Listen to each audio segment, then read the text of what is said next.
วันนี้อยู่กับผมเกมนะวันนี้ผมก็จะมารีวิวอยู่กับผมซูมหน้ากับเกมราเวนเจอร์นะวันนี้เราจะมารีวิวตัวราพูซิดอนกันแบบเอาบ้านนะ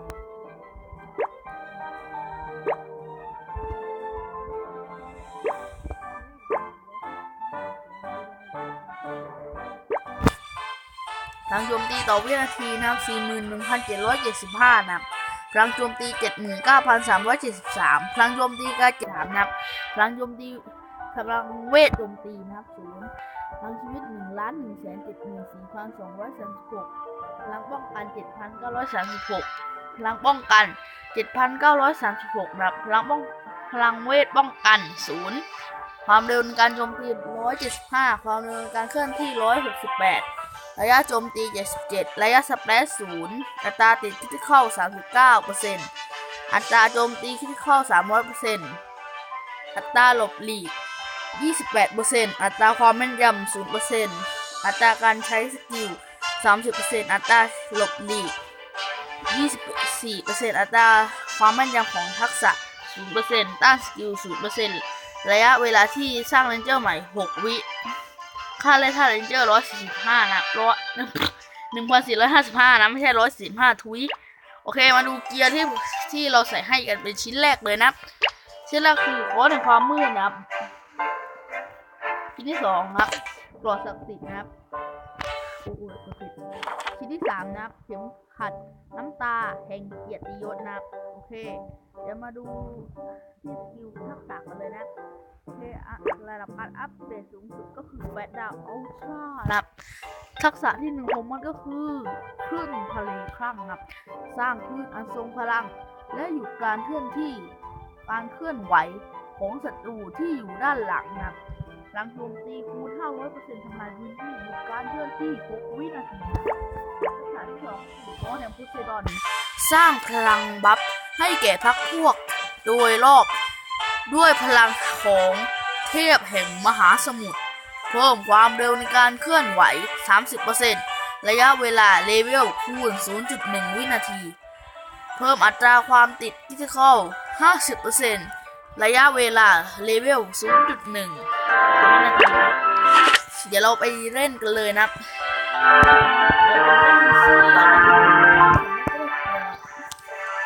โอเคอย่างแรกคือสเต็ปที่เสียแล้วกันนะ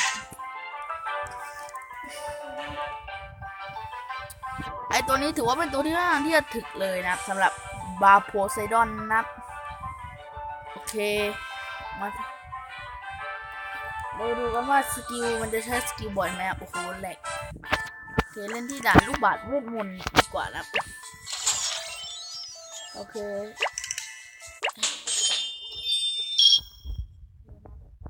เสียงอะไรก็ไม่ต้องสงสัยนะบ้านผมก็ดังอย่างนี้ครับเดี๋ยวเราเรียกโปเกมอนไปดูเลยครับโอเคครับเดี๋ยวเราไปโอ้โหเดี๋ยวเราไป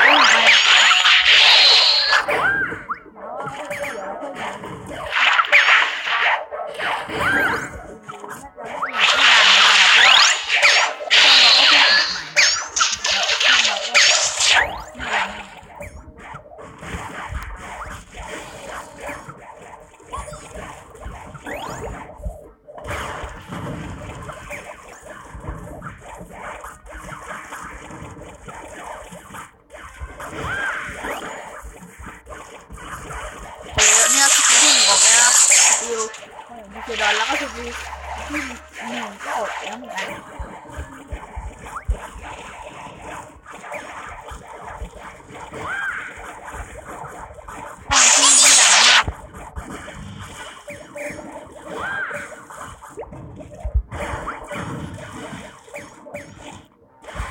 ไปแล้วนะก็คือชุดของพาร่าก็เป็นชุดโพไซดอนนะก็เพิ่งไลฟ์สดไปนะ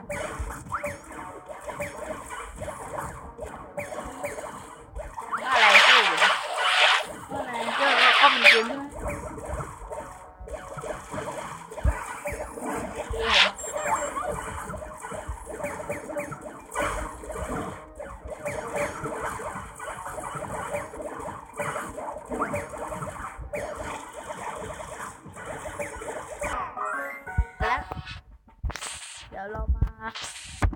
ว่าเราจะได้อะไรกันนะ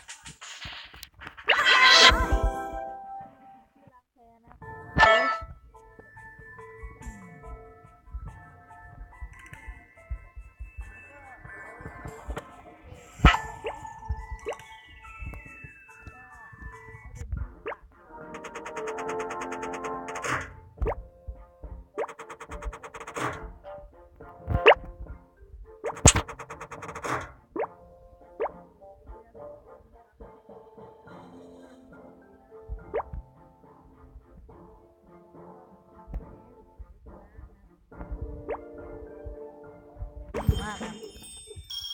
โอเค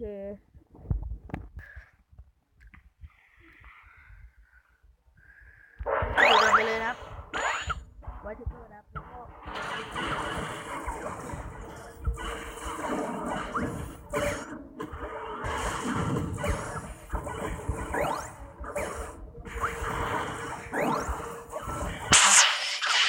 มันเยอะมากเมื่อก่อนที่ผมแล้วใส่กดสกิลได้ผมเสร็จเองไอหมวกอีกไม่นับโจมตี200,000นะสุดยอดนะพี่เจดอนนะสุดยอดมากๆนะพี่เจดอนเรานะขนาดไม่ใช่กูตีนะโอ้ยบอดกูไปไหนเนาะกลับมาตรงนี้นี่ว่ามาจากเรื่องของนะโอเคถ้าได้ยินเสียงยูทูบก็ยืดด้วยนะดูลิขสิทธิ์นะเสียงลิขสิทธิ์โอเคเดี๋ยวว่าเราจะทำจริง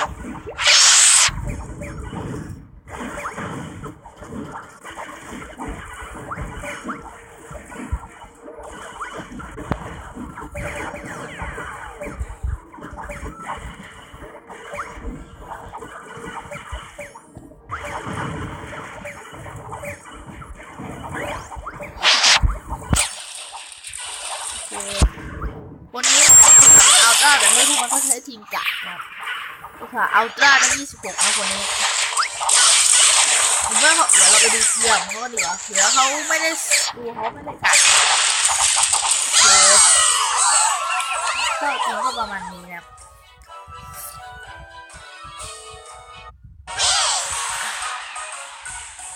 ชนะก็ไม่แบกหรอกมาดูกันนะ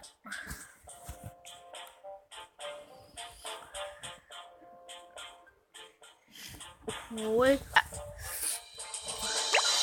เลือดล้านหนึ่งครับโจมตีแสนครับใส่ของพี่ลิให้นี่เองแล้วก็สกะนะครับใส่เป็นปืนดีวาจะไปดูที่สะสมเขาดีกว่าหรือว่าเขาไม่มีตัวจะใส่หรือว่าเขาตั้งใจใส่อย่างนี้โอเคมาดูที่ตั้งแต่ร้านแข็งกว่าเลยดีกว่าโอเคครับเลื่อนไปโอเคตั้งแต่ตรงนี้ใส่ตรงนี้กันเขามีวัตถุไหมเอ้ยเดี๋ยวเขาก็มีตัวทำพิเศษแต่เขารู้สึกเขาก็มีมูลทหารเอกนะทำไมเขาไม่ใช้อ่ะเขาน่าจะปั้นนะเขาก็มีนะแต่ทำไมเขาไม่ค่อยใช้นะตัวเขาก็พอดีอยู่นะไม่ใช้ปั้น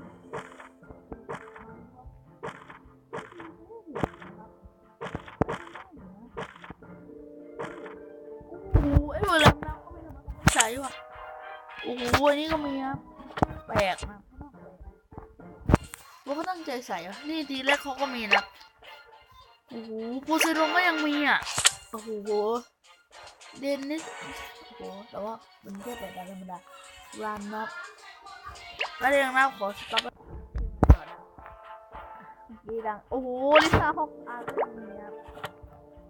เป็นแบบธรรมดาว่ะ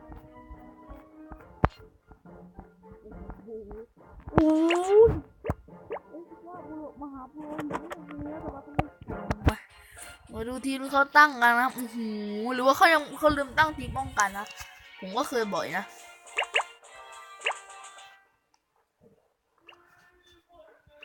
หน้าปั้นนะตัวนี้สกิล2ก็ดีอยู่น่าจะปั้นนะ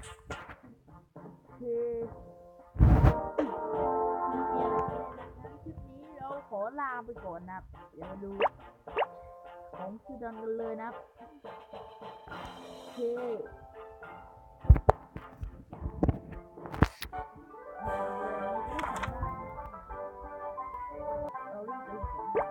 งั้นคลิปนี้เดี๋ยวเราขอลากันไปก่อนนะคลิปหน้าเดี๋ยวเราค่อยเจอกันนะสวัสดีครับ